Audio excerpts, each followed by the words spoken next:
Last Thursday, MediaWorks cancelled Campbell Live. CEO Mark Weldon released a statement saying, democracy's good, but our Friday night lineup is better. Let's be fair to Mark Weldon, even if he does definitely hate democracy and puppies. He doesn't hate democracy and puppies. He might. No, he doesn't. But what if he does? No, he doesn't. But even if he does, the cancellation of Campbell Live is only a small chapter in a much larger story.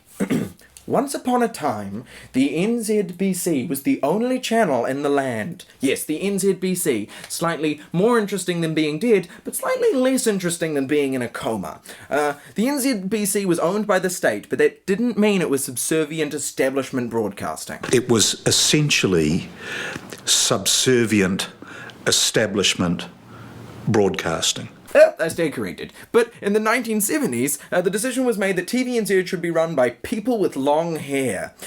New Zealand Nixon, also known as Robert Muldoon, felt very uncomfortable about this new anti-authority television. He reduced TVNZ's funding until everyone agreed to be nice to him, and no one was allowed to point out that he looks exactly like a London mobster crossed with a magical talking pig. David Longy in the 1980s decided to help TVNZ by making them a state-owned enterprise. Just to clarify, that means that David Longy's official solution to TVNZ not having enough money was to make TVNZ give the government money. Let's see how that pans out.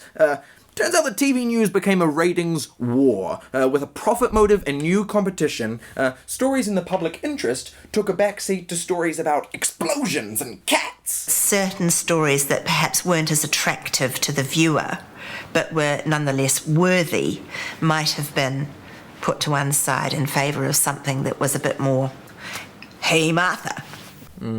Absolutely. TV executives up and down the land started just pointing at things and asking whether they were Hey Martha, which is a very difficult question because only Judy Bailey truly knows what Hey Martha is.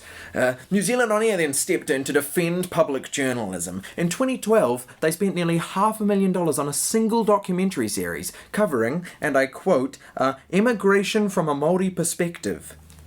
Some might say that's not an accurate description of the GC. But you have to admit, it is very Hey Martha. While the government cut public funding, everyday people decided that journalism was something we should get from the internet for free, like Game of Thrones or other forms of pornography. In response to nobody buying newspapers, print media fired its sub-editors and just sort of generally stopped giving a fuck. The New Zealand Herald didn't bother to check how to spell this guy's name, and really didn't give a shit which John was Prime Minister. Fairfax gave up altogether, at one point letting us know an investigation was over with the phrase, "Now the study now complete." Now the journalism now complete, many journalists have decided to become communication specialists. For those of you who don't know, communication specialists try to control the perception of a brand by making it communicate in an appealing way. So, it's not child slave labour, it's efficient outsourcing.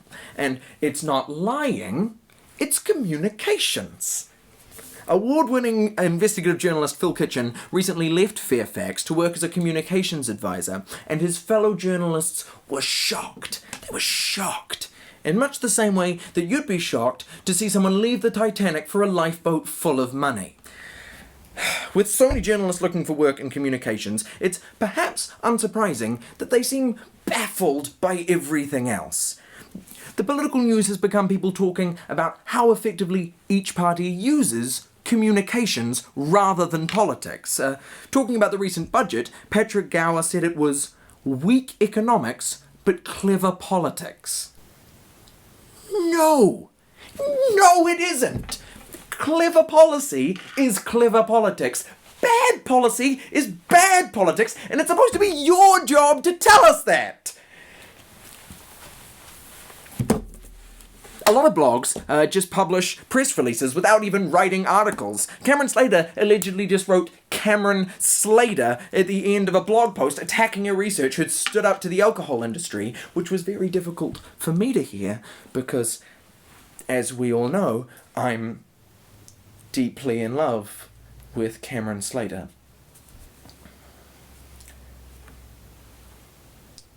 hashtag Slater Love, hashtag Whale Oil Beef Hooked, hashtag Yes You Will.